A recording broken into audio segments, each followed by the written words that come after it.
Hello students, I hope you all are fine and healthy. We are reading chapter number 4, Structure of Atom.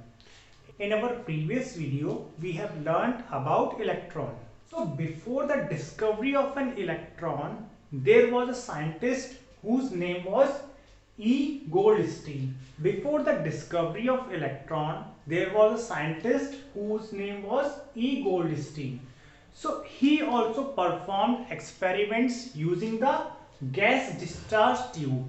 But in his experiments, the Goldstein kept the pressure of gas more than that in the case of the discovery of electron.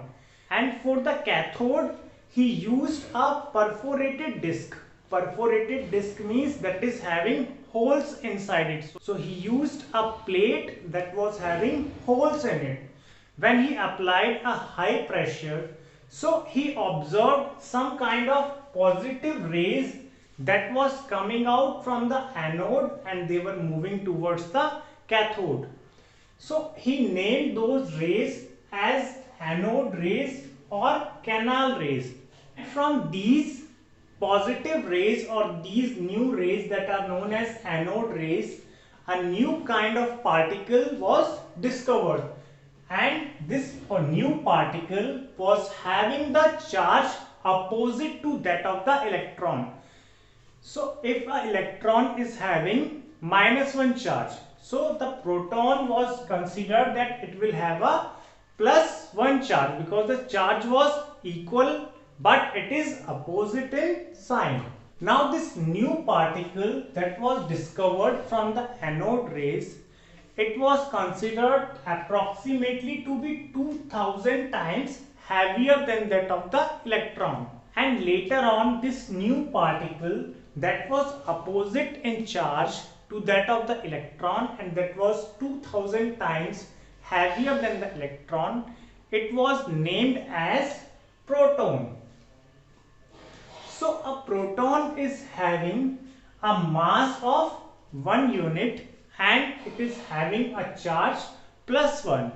So in the Dalton's atomic theory, we read that the atoms are indivisible, means they cannot be divided. But after the discovery of electron and proton, so his theory was proved wrong. So from the discovery of electron and proton, it was considered that the atoms are divisible, means they can be divided or they are made up of smaller particles that are known as electrons and protons. After the discovery of electron and proton, it became a necessity to know that how these subatomic particles that are called electrons and protons, they are arranged inside an atom. Now the various scientists started giving their own theories or their own model of the atom. The first model of an atom was given by the scientist J.J. Thomson. This model of an atom was given by the J.J. Thomson in the year 1903. So when he gave his Thomson's model of atom, at that time only two particles were known, that are electron and proton. In his model, he said that an atom can be considered as a Christmas pudding. Christmas pudding is spherical in shape and pudding means sweet dish. So the sweet dish that is eaten on the occasion of Christmas, that is called Christmas pudding, and it is spherical in shape, or we can say that is having a shape like a ball. So in his theory, J.J. Thomson said the electrons embedded in a sphere of positive charge, they can be considered as a currents. Currents means dry fruits. So they can be considered as a currents in the Christmas pudding.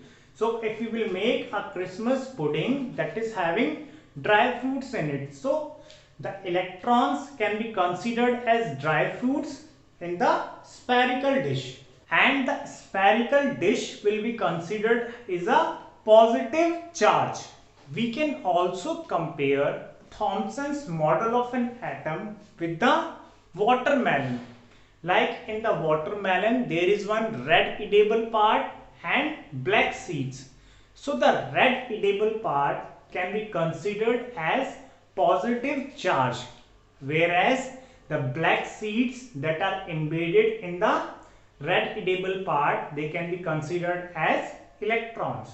So according to the Thomson's model, an atom can be considered as a positive charge of sphere in which the negatively charged electrons are embedded, just like the seeds are embedded in the watermelon.